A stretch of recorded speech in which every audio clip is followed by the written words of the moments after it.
만물의 근원 우리 하나님께 모두 나아갑시다. 구원의 반석이신 우리 주님께 기쁨으로 예배합시다. 기도합니다. 여호와가 우리 하나님이신 줄 너희는 알지어다. 그는 우리를 지으신 이요 우리는 그의 것이니 그의 백성이요 그의 기르시는 양이로다. 감사함으로 그의 문에 들어가며 찬송함으로 그의 궁정에 들어가서 그에게 감사하며 그의 이름을 송축할지어다.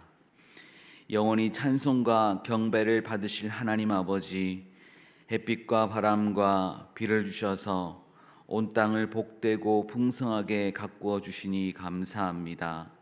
거룩한 주일을 맞이하여 성전을 찾아온 저희의 심령도 믿음과 소망과 사랑으로 충만하게 채우사 저희의 신앙이 건강하고 견고하게 성장하게 하옵소서.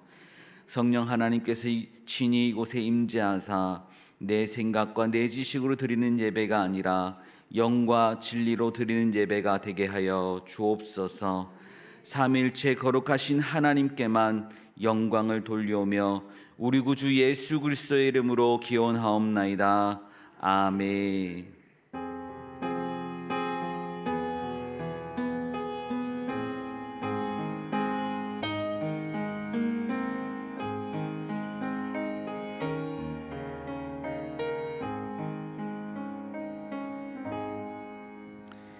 찬송가 95장을 다 함께 찬양하겠습니다.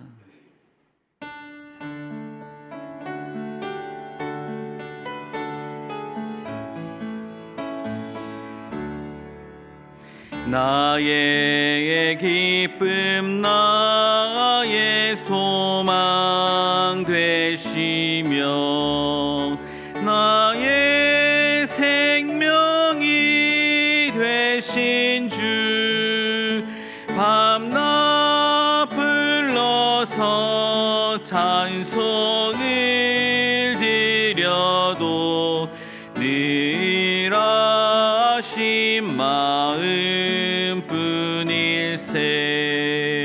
나의 사모하는 선한 목자는 어느 꽃다운 동산에 양의 무리와 늘 함께 가셔서 기쁨을 함께 하실까. 길도 없이 거친 넓은 들에서 갈 길 못 찾아 애쓰며 이리저리로 헤매는 내 모양 저 원수 조롱하도다. 주의 자비롭고 화평한 얼굴 모든 천사도 반기며 주의 놀라운 진리의 말씀에 전지가 화답하도다. 나의 진정 사모하는 예수님 음성조차도 반갑고 나의 생명과 나의 참 소망은 오직 주 예수뿐일세. 아멘. 찬송가 뒤에 있는 교독문 76번 요한복음 1장을 교독합니다. 교독문 76번입니다.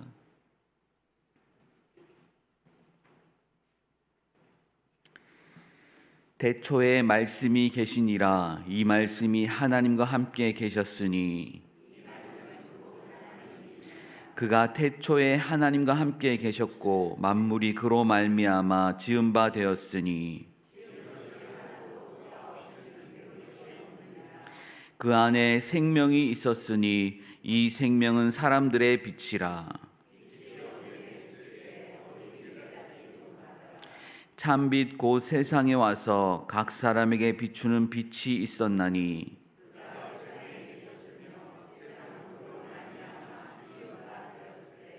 세상이 그를 알지 못하였고 자기 땅에 오매 자기 백성이 영접하지 아니하였으나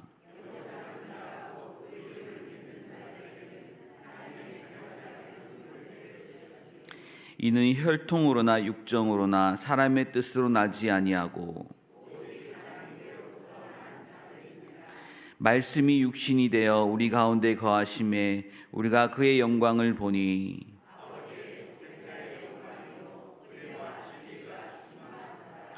아멘. 다 함께 새롭게 번역된 사도신경으로 우리의 신앙을 고백하겠습니다. 나는 전능하신 아버지 하나님 천지의 창조주를 믿습니다. 나는 그의 유일하신 아들 우리 주 예수 그리스도를 믿습니다. 그는 성령으로 잉태되어 동정녀 마리아에게서 나시고 본디오 빌라도에게 고난을 받아 십자가에 못 박혀 죽으시고 장사된 지 사흘 만에 죽은 자 가운데서 다시 살아나셨으며 하늘에 오르시어 전능하신 아버지 하나님 우편에 앉아 계시다가 거기로부터 살아있는 자와 죽은 자를 심판하러 오십니다. 나는 성령을 믿으며 거룩한 공교회와 성도의 교제와 죄를 용서받는 것과 몸의 부활과 영생을 믿습니다. 아멘.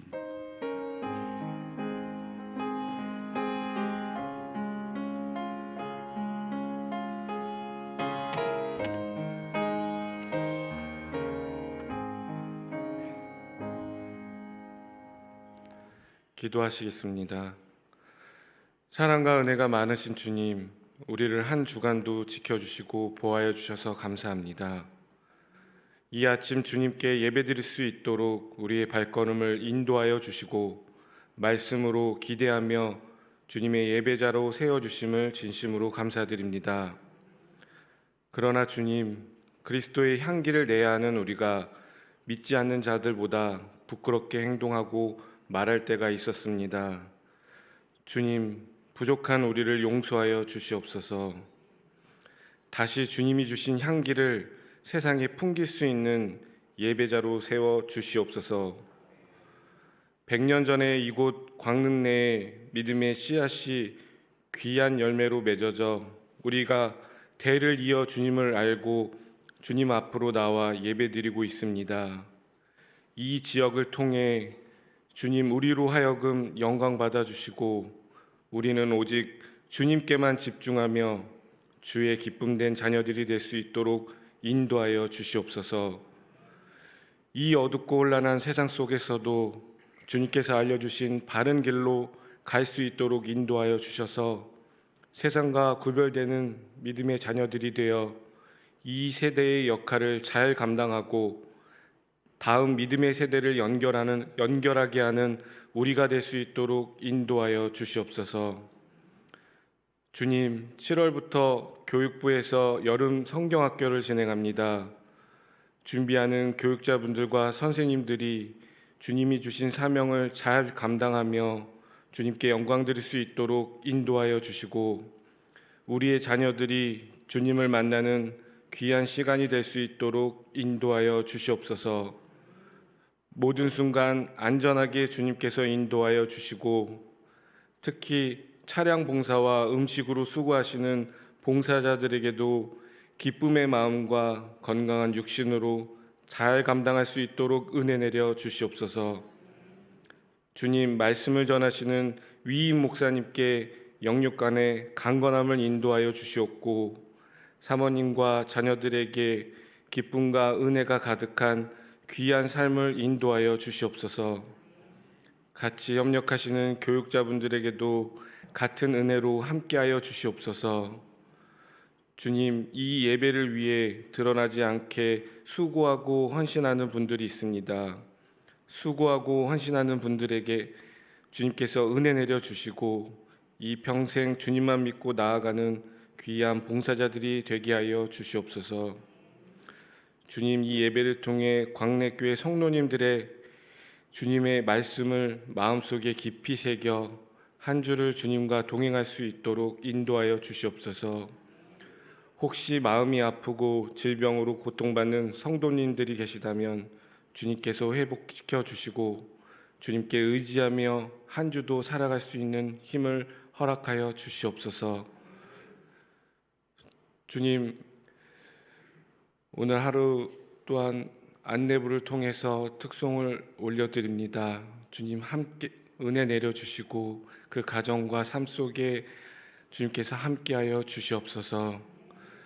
살아계 역사하시며 우리의 소망이신 예수님의 이름으로 기도드립니다. 아멘.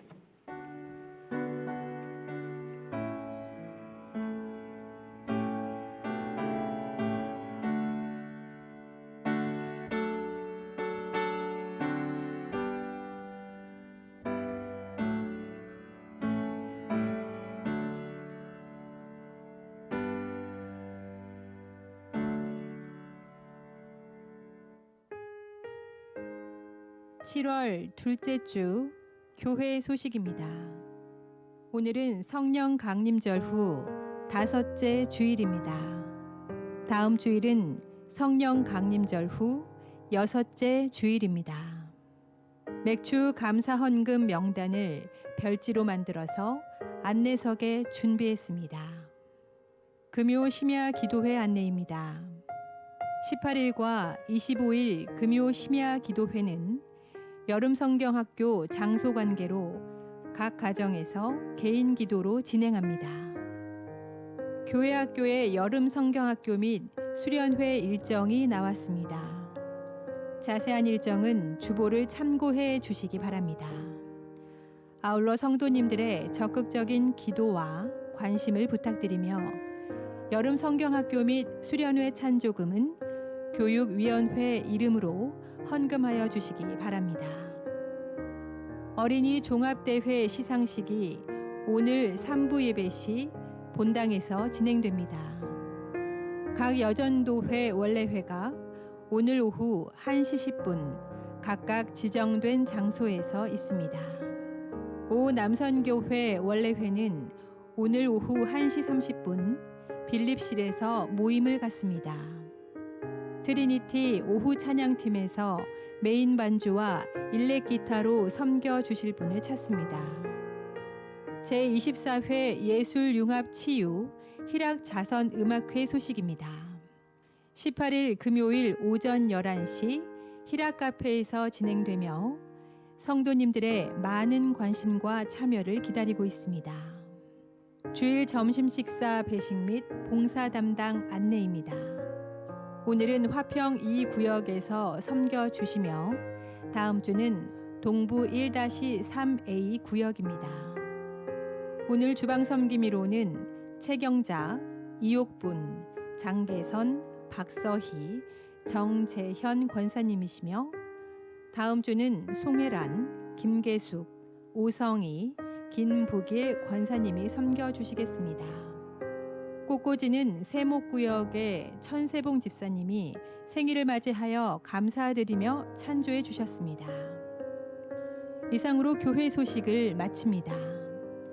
광릉내 교회 성도 여러분 힘내세요. 주님께서 하십니다. 찬송가 91장을 다 함께 찬양하겠습니다. 찬송가 91장입니다.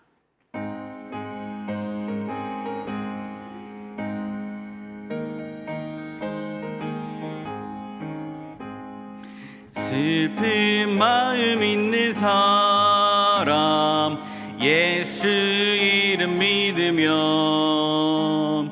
영원토록 변함없는 기쁜 마음 얻으리 예수의 이름을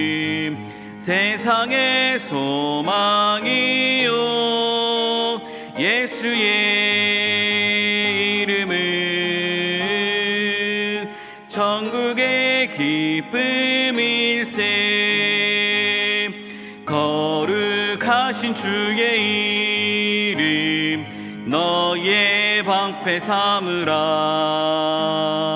환난 시험 당할 때에 주께 기도 드려라. 예수의 이름은 세상의 소망이요.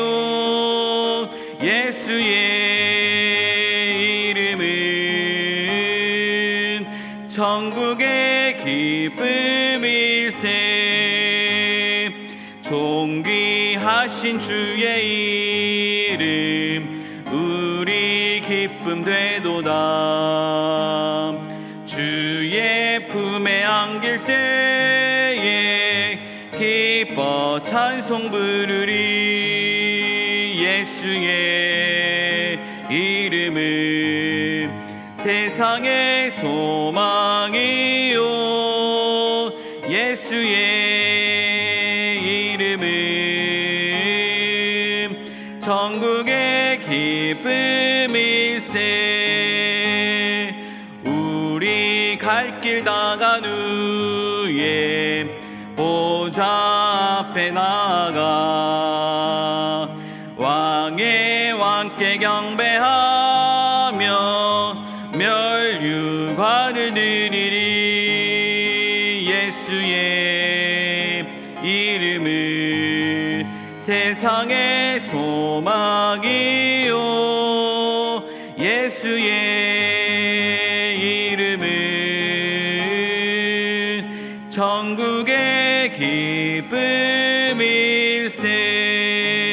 기쁨일세. 아멘. 오늘 우리에게 주신 하나님의 말씀은 누가복음 22장 47절에서 53절의 말씀입니다. 누가복음 22장 47절에서 53절의 말씀은 신약성경 136쪽에 있습니다.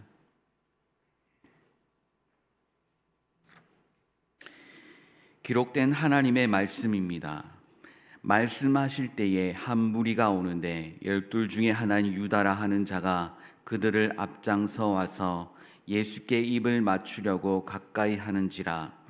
예수께서 이르시되 유다야 네가 입맞춤으로 인자를 파느냐 하시니 그의 주위 사람들이 그 된 일을 보고 여짜오되 주여 우리가 칼로 치리까 하고 그 중에 한 사람이 대제사장의 종을 쳐 그 오른쪽 귀를 떨어뜨린지라. 예수께서 일러 이르시되 이것까지 참으라 하시고 그 귀를 만져 낫게 하시더라. 예수께서 그 잡으러 온 대제사장들과 성전의 경비대장들과 장로들에게 이르시되 너희가 강도를 잡는 것 같이 검과 몽치를 가지고 나왔느냐. 함께 읽겠습니다.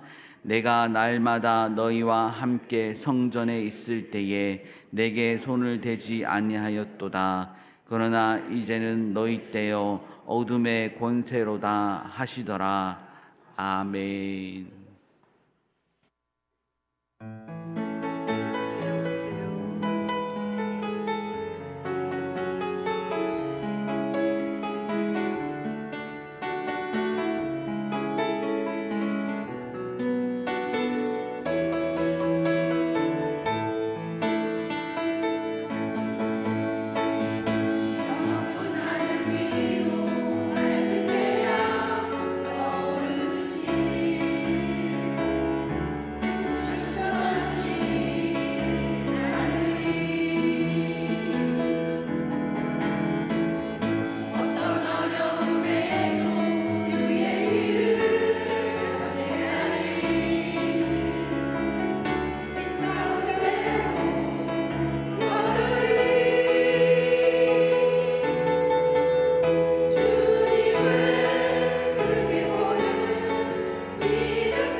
자, 얼굴들을 잘 기억해 주시기 바랍니다. 늘 우리 예배를 돕는 예배 안내부입니다.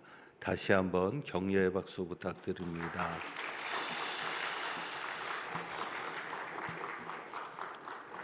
기도하겠습니다.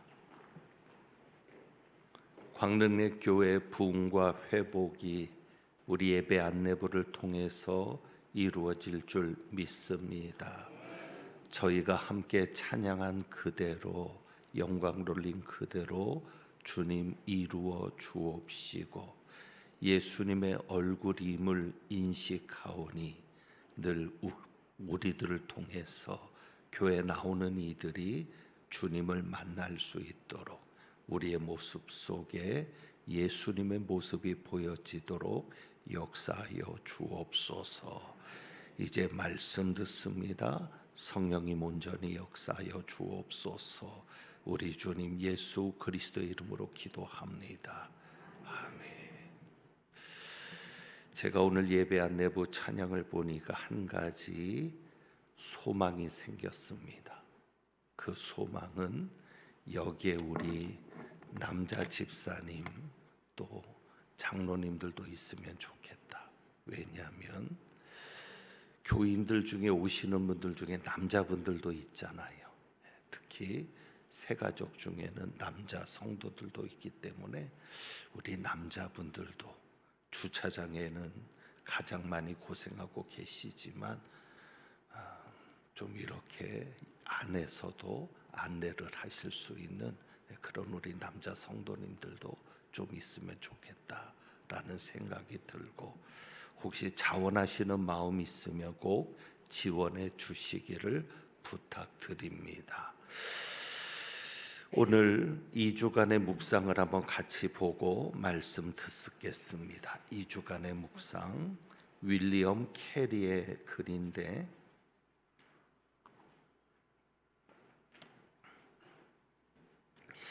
우리 한번 같이 읽습니다. 하나님으로부터 위대한 일을 기대하라. 하나님을 위해서 위대한 일을 시도하라. 아멘입니다. 하나님으로부터 위대한 일을 기대하는 한 주간 되시고 또 하나님을 위해서 위대한 일을 시도할 수 있는 한 주간의 삶이 되시길 축복합니다. 오늘 말씀의 제목이 이것까지 참으라인데, 예수님에게 여러분 이런 질문을 해보신 적이 있습니까? 예수님, 이것까지 참아야 합니까? 예수님에게 물어보신 경험이 있으신지 모르겠습니다. 예수님, 내가 이런 것까지 참아야 합니까? 그때 예수님께서 뭐라고 말씀하실까요? 51절이죠. 51절. 누가복음 22장 51절. 뭐라고 말씀하시죠? 이것까지 참으라. 이것까지 참으라. 여러분은 무엇까지 참아 보셨습니까? 어디까지 참아 보셨습니까? 과연 예수님은 무엇까지 참으셔야 했을까? 어디까지 참으셨을까라는 것을 오늘 생각해 봅니다. 그리고 어떻게 하면 이것까지 참을 수 있는지도 한번 묵상하려 합니다. 그래서 내용을 좀 자세히 살핍니다. 오늘은 복음서를 비교하면서 살펴가려 합니다. 왜냐하면 예수님께서 체포되신 이 사건은 너무도 중요한 사건이기 때문에 사복음서가 다 기록하고 있습니다. 요즘 나오는 성경은 너무 좋아서 여러분이 보기만 해도 성경의 어느 부분에 있는지를 아실 수 있기 때문에 나중에 확인해 보시면 됩니다.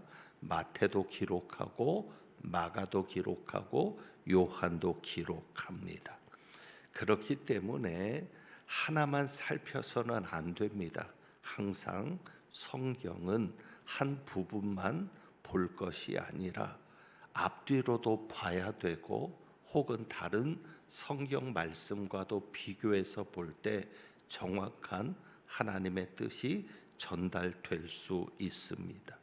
특히 복음서의 사건은 사복음서 전체를 비교해서 보면 훨씬 더 그 그림이 선명해집니다.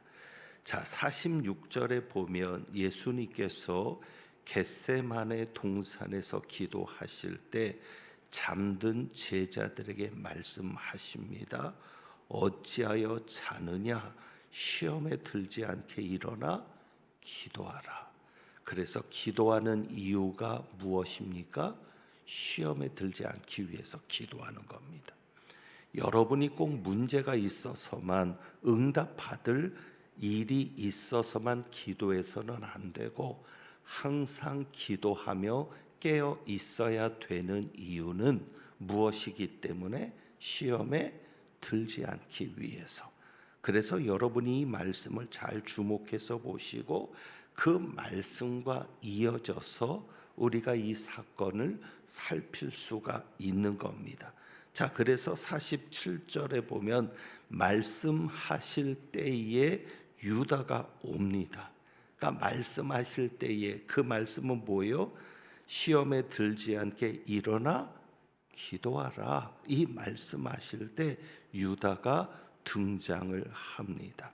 그래서 이때 유다가 예수님을 잡으러 오는데 한 무리가 왔다라고 합니다. 한 무리가 오는데, 그런데 요한복음 18장 1절에 보면 이 한 무리가 누구인지를 자세히 알 수 있습니다.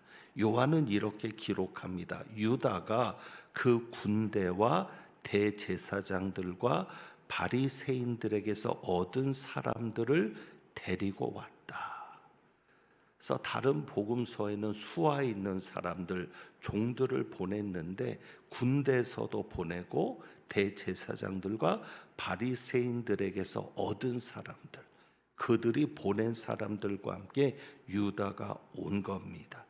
그리고 여기에 보면 유다가 올 때 요한복음에 보면 등과 횃불과 무기를 가지고 왔다라고 기록하고 마태는 칼과 몽치를 가지고 있었다.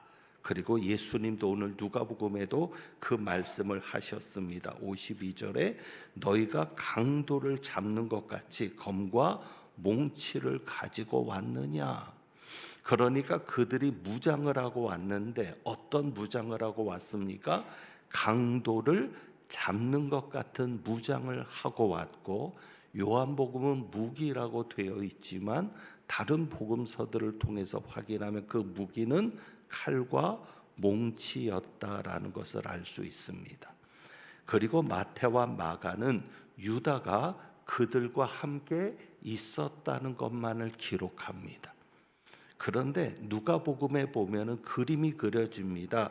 유다가 그냥 그 수하들, 무리들과만 함께 있었던 게 아니라 주도적인 역할을 한 겁니다.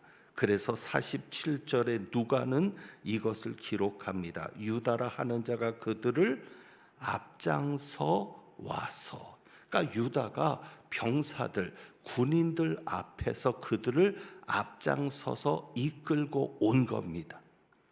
그러니까 머뭇머뭇 주저하면서 숨어서 온 게 아니라 유다가 대놓고 그들을 이끌고 앞에서 진두 지휘하면서 주도적인 역할을 한 것을 누가는 기록하고 있습니다.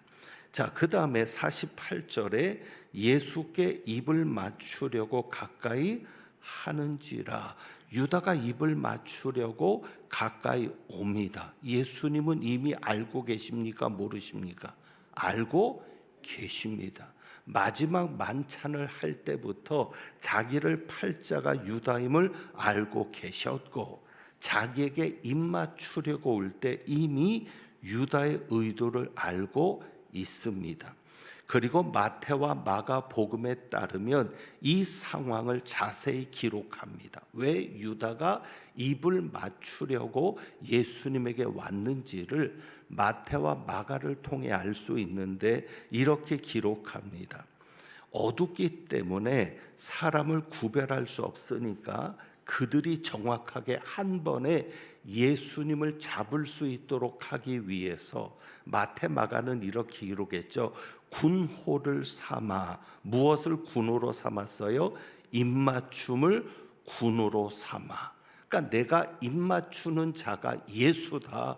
그 예수를 잡으면 된다. 이것을 미리 군인들과 군호, 암호라고도 할 수 있는 그런 군호를 짜서 예수님을 잡으려 했다는 것을 언급합니다.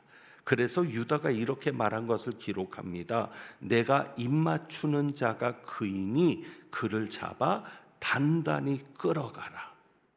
그냥 끌어가라라고도 얘기하지 않아요. 유다가 단단히 끌어가라. 그러니까 예수님의 능력을 아니까 반항하면은 감당 못할 것 같으니까 잡아서 단단히 끌어가라. 이렇게까지 미리 짜고, 그리고 유다가 예수님에게 입을 맞추러 오는 겁니다. 그때 예수님이 이렇게 말씀하시죠. 48절에 이미 아시는 거요. 유다야, 내가 입맞춤으로 인자를 파느냐. 여기에서 누가와 다른 복음서의 기록에 호칭의 차이를 보입니다. 누가복음에는 무엇이라고 불러요? 유다야. 그런데 마태복음에는 친구여라고 부르고 있습니다. 친구여. 그래서 사람들은 그렇게 이야기를 할 수 있어요. 왜 호칭이 다르냐? 왜 누가복음에는 유다야라고 이름을 불렀는데 왜 마태복음에는 친구여라고 이름을 부르냐? 그러니까 이 말씀은 하나님의 말씀이 아니다. 하나님의 말씀이라면 정확해야지. 그렇게 생각할 수 있습니다. 그러니까 믿고 싶지 않아서 그런 것이죠. 그런데 마태복음과 누가복음의 호칭을 부른 것을 보면 시점이 다릅니다. 그러니까 우리는 예수님께서 유다가 자신을 잡으러 왔을 때 두 가지 호칭을 다 부르셨다는 거예요.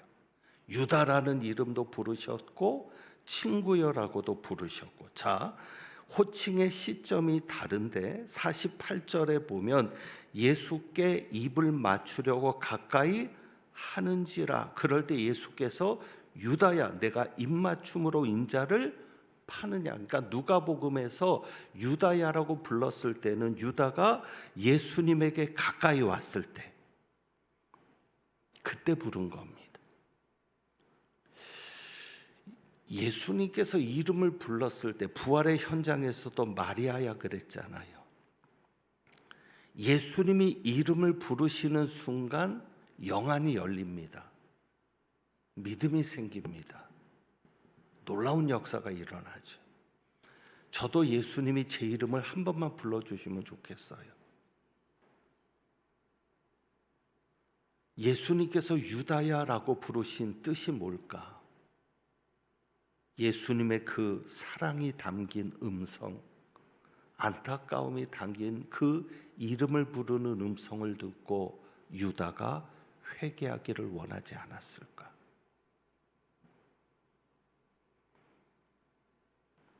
아니면 자기가 십자가 달려 죽은 이후에라도 자신의 부름의 음성을 듣고 회개하기를 원하지 않으셨을까? 그래서 누가복음에는 유다야라는 이름을 부르신 것을 기록합니다. 그런데 마태의 기록의 시점은 뭐냐면, 여러분이 마태복음 26장을 보시면 알지만 예수님에게 입맞춤을 한 다음에 부른 겁니다. 친구여는. 이게 달라요. 누가복음에서 유다야라고 부를 때는 입맞추기 전에 입을 맞췄을 거 아니에요? 그 다음에는 친구여. 그래서 26장 50절에 마태복음 26장 50절에 이렇게 기록합니다. 친구여, 내가 무엇을 하려고 왔는지 행하라. 우리는 이 호칭에서도 놀라움을 가지죠. 예수님께서 자기를 잡으러 온 원수를 향해 친구라고 부르셨어. 과연 나는 그럴 수 있을까? 친구요. 그러니까 예수님의 놀라운 사랑을 우리는 보죠. 예수님은 무엇까지 참으시는 것일까? 예수님은 얼마나 참으시는 것일까?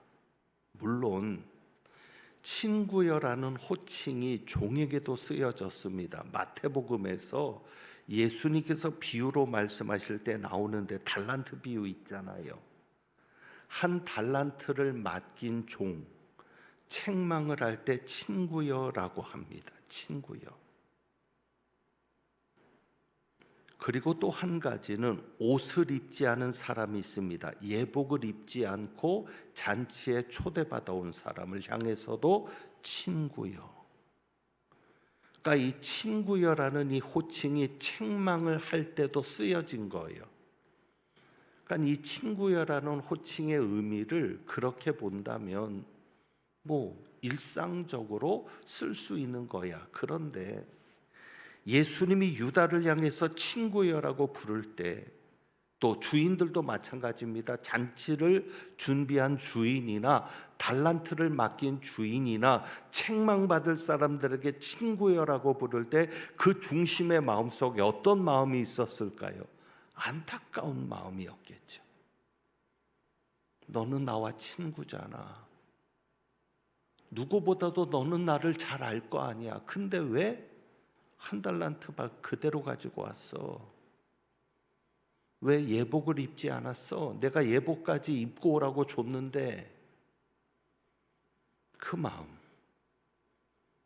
죄인을 향해서, 원수를 향해서 안타깝게 보시는 그 마음이 담겨진 호칭이라는 것을 우리는 생각할 수 있습니다.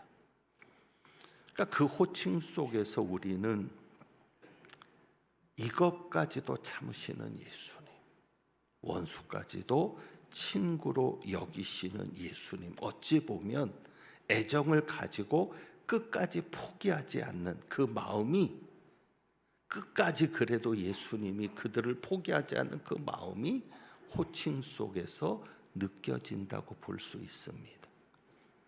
그러니까 호칭이 다른 것은 두 호칭을 다 사용한 거예요.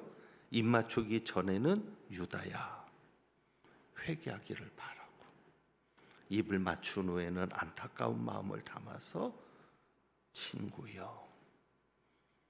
유다가 베드로처럼 회개했다면 얼마나 좋았을까 싶은 생각이 있습니다. 자, 그 다음에 49절에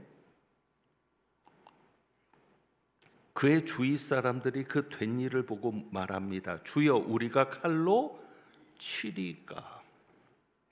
의분에 가득 차서 검으로 대적해야 될지 묻습니다.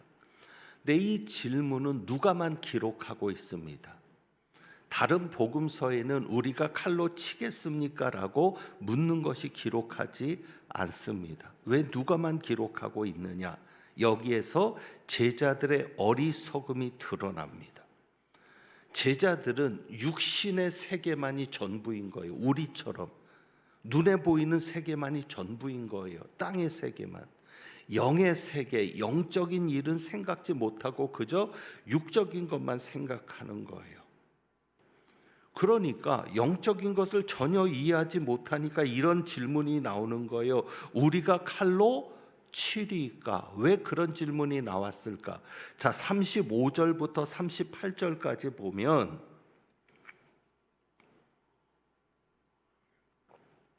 특히 36절에서 예수님이 그 말씀하세요. 이제는 전대 있는 자는 가질 것이요 배낭도 그리하고 검없는 자는 겉옷을 팔아 살지어다.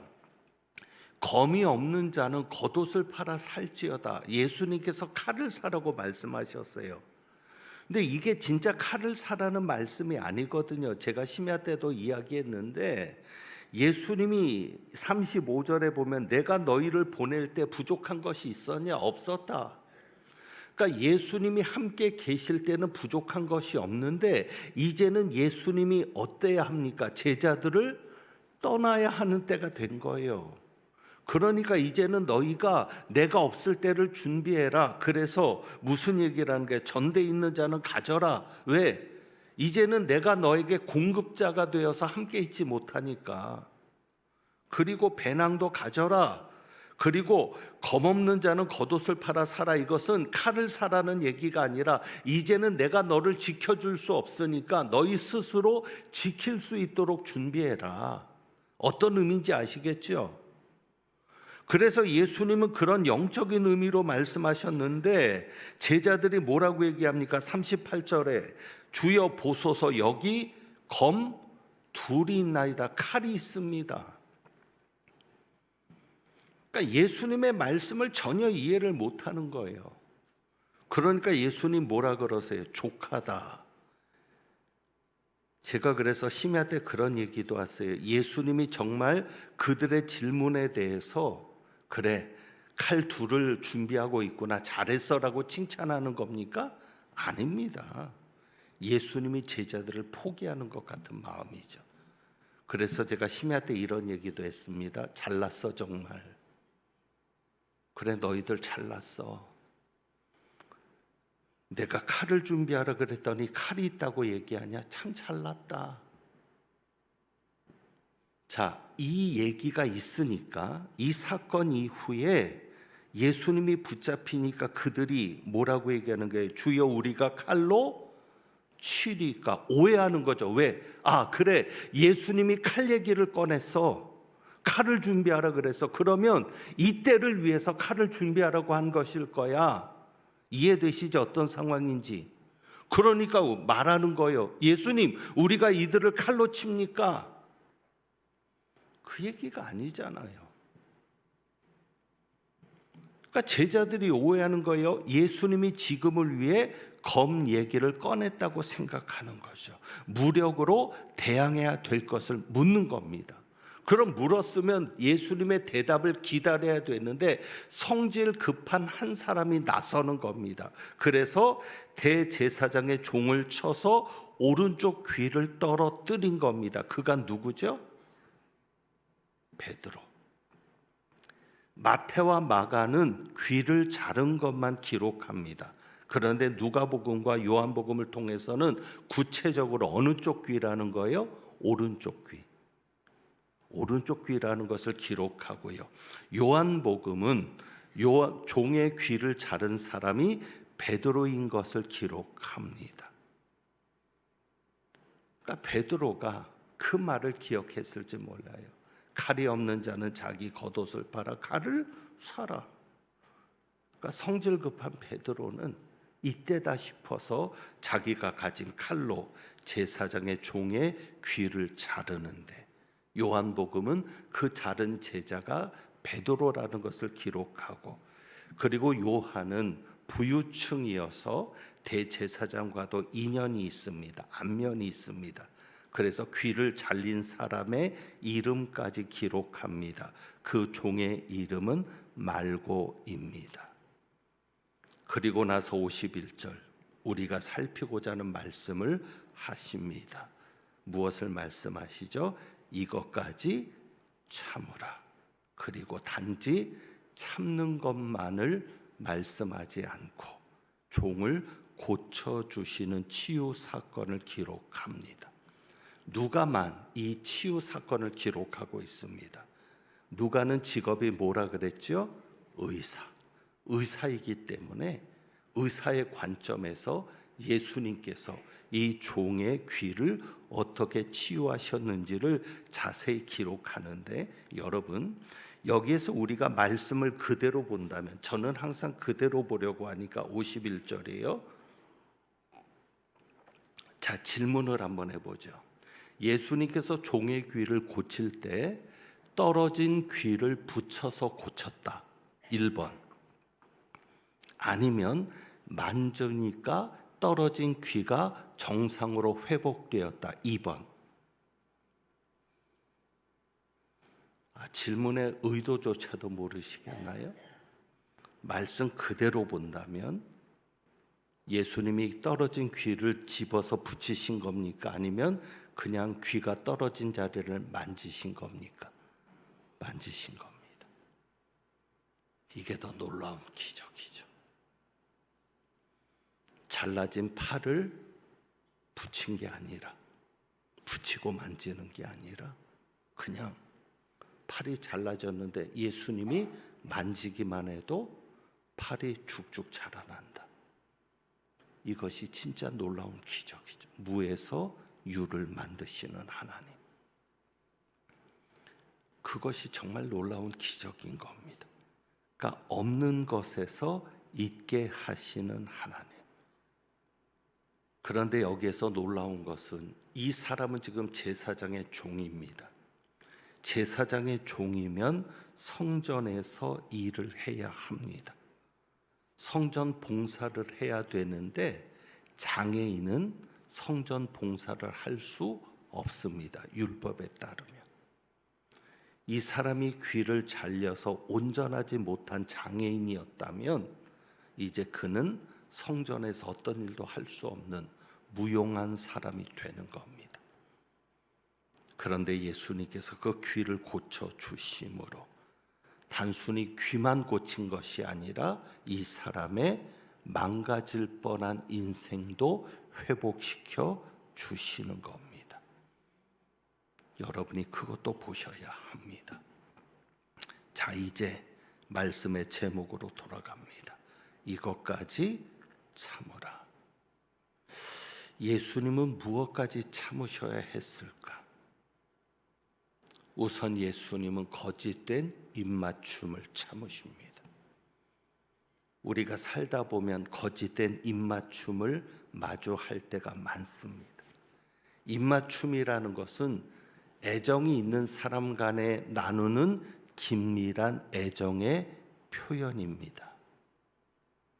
그러니까 사랑과 존경의 표현인 이 입맞춤을 예수님이 말씀하시지만 이 입맞춤을 유다는 무엇을 사용하는 거예요? 예수님을 팔려는 데 사용하는 거죠. 예수님을 배반하는 데 사용하는 거죠.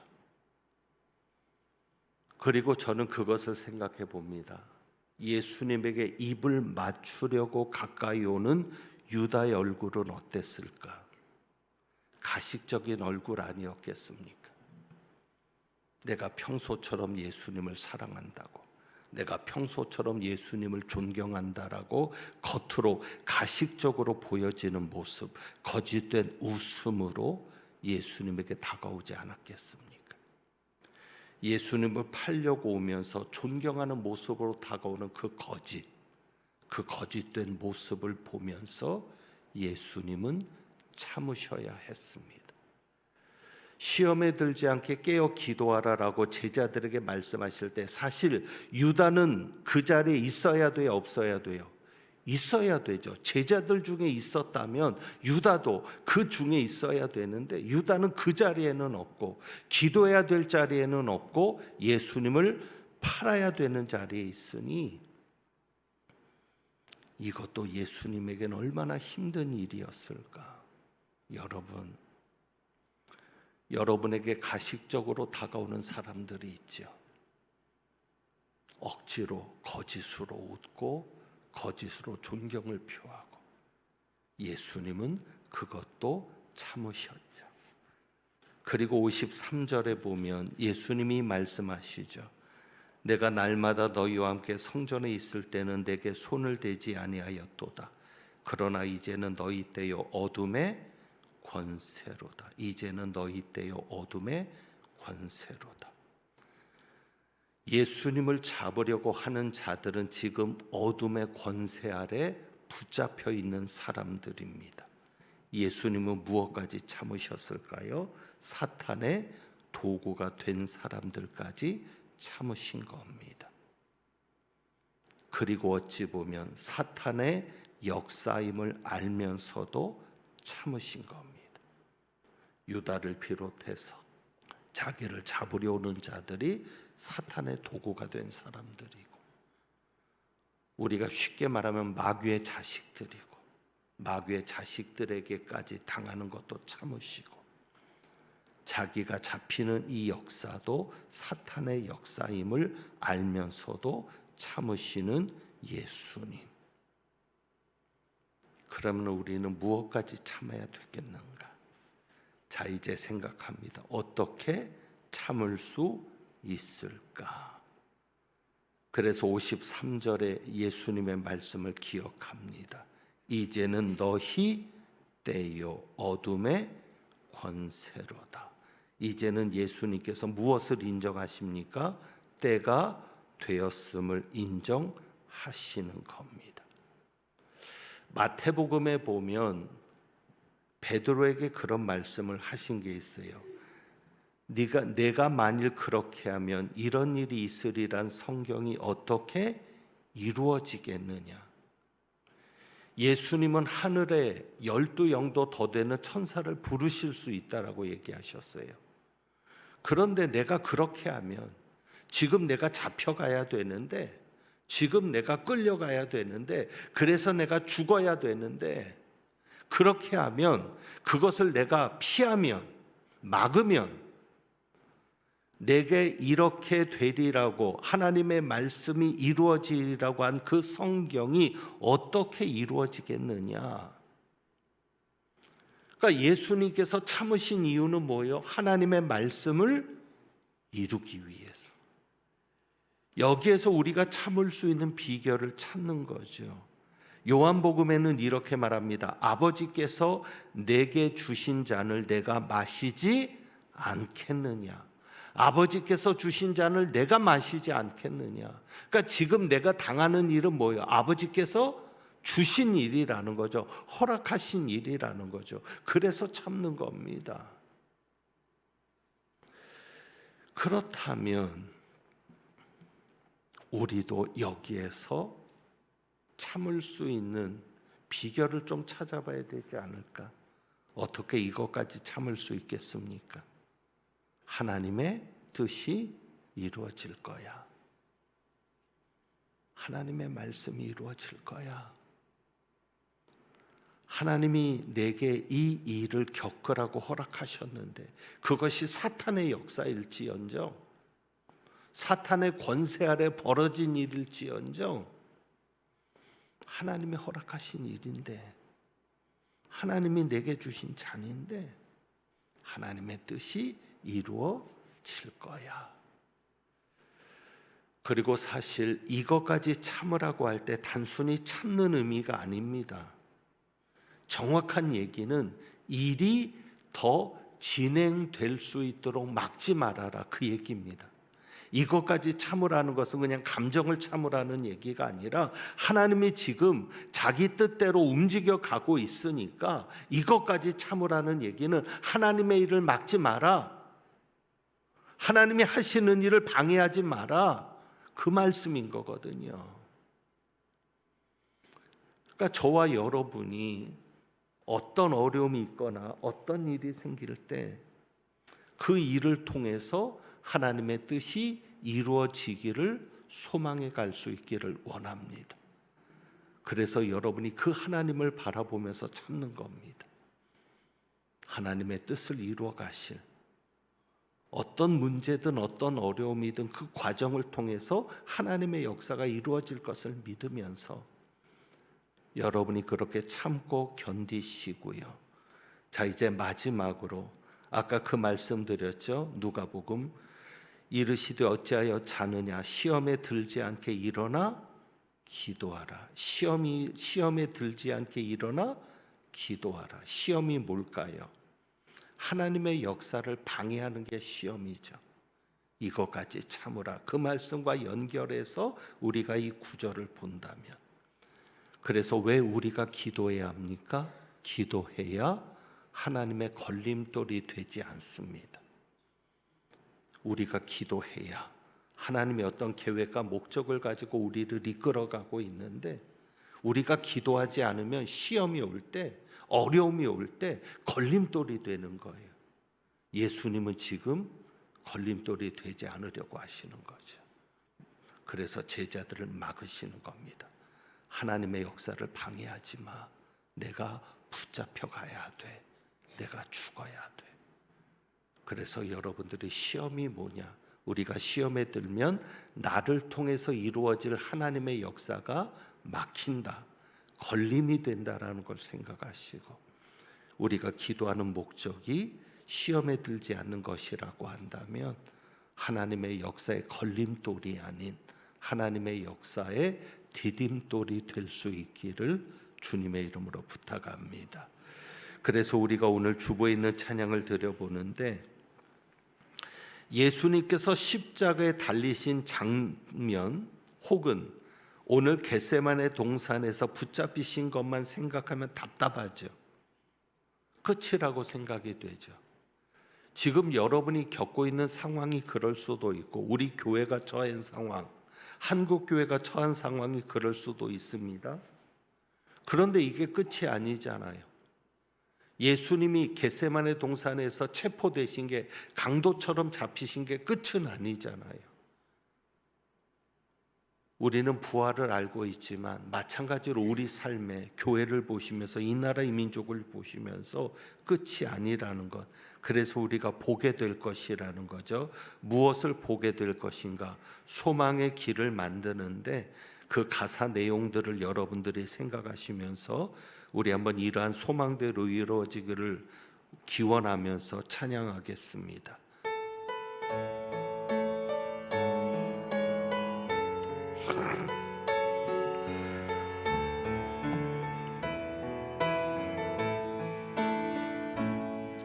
우리 오늘 눈물로 하늘의 씨앗을 심는다.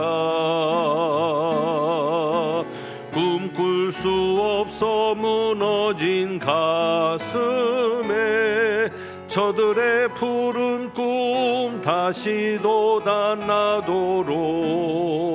우리 함께 땀 흘려 소망의 길을 만든다.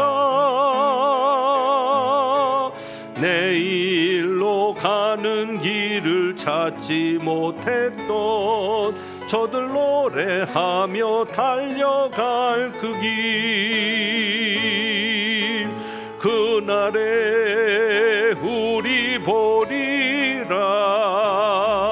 새벽 이슬 같은 저들 일어나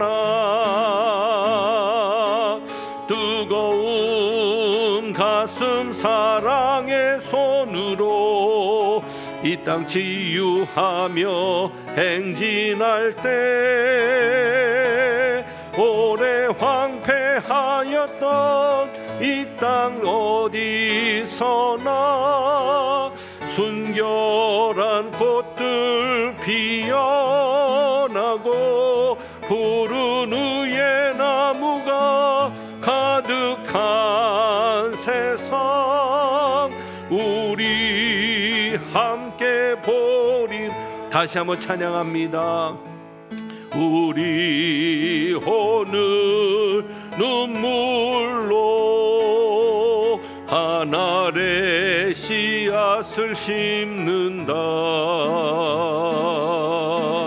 꿈꿀 수 없어 무너진 가슴에 저들의 푸른 꿈 다시 돋아나도록 우리 함께 땀 흘려 소망의 길을 만든다. 내일로 가는 길을 찾지 못했던 저들 노래하며 달려갈 그 길. 아멘. 그날에 우리 보리라. 새벽 이슬 같은 저들 일어나 뜨거운 가슴 사랑의 손으로 이 땅 치유하며 행진할 때 오래 황폐하였던 이 땅 어디서나 순결한 꽃들 피어나고 푸른 위에 나무가 가득한 세상 우리 함께 보리라.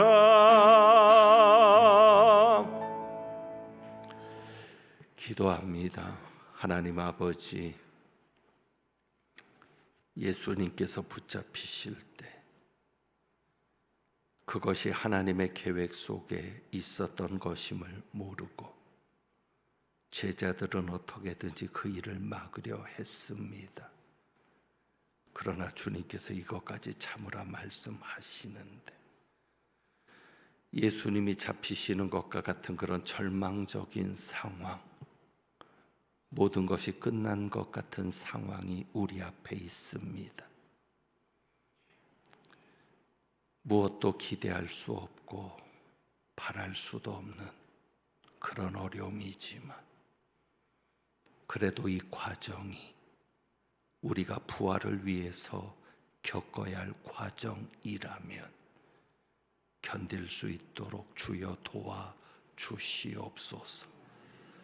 오늘 하루도 눈물로 하늘의 씨앗을 심어서 그 씨앗이 열매로 나타나 하나님께 영광 돌리는 역사가 있게 하여 주옵소서. 오래 황폐하였던 교회와 오래 황폐하였던 이 나라 이 민족이 참으로 순결한 꽃들로 충만해지고 푸른 의의 나무가 가득한 세상을 보게 하여 주옵소서. 오늘도 주님 앞에 귀한 예물을 봉헌합니다. 드려진 예물 기쁘게 받아 주옵시고 예물 드린 가정 손길들 절망 속에도 이것까지 참으며 견디게 하심으로 놀라운 하나님의 역사를 보게 하옵소서. 하나님은 내게 복을 주시고 너를 지키시기를 원하며 하나님은 그의 얼굴을 내게 비추사 은혜 베푸시기를 원하며 하나님은 그 얼굴을 내게로 향하여 드사 평강 주시기를 원하노라. 어떤 일이 일어나도 하나님의 말씀대로 이루어질 것을 믿고 하나님의 구원의 역사가 이루어질 것을 믿으며 이것까지 참고 나가고자 하는 주님의 귀한 백성들 위에 우리 주님 예수 그리스도의 은혜와 아버지 하나님의 크신 사랑과 성령님의 교통하시며 충만하게 하심이 이제부터 영원까지 함께 하시기를 축원하옵나이다. 아멘.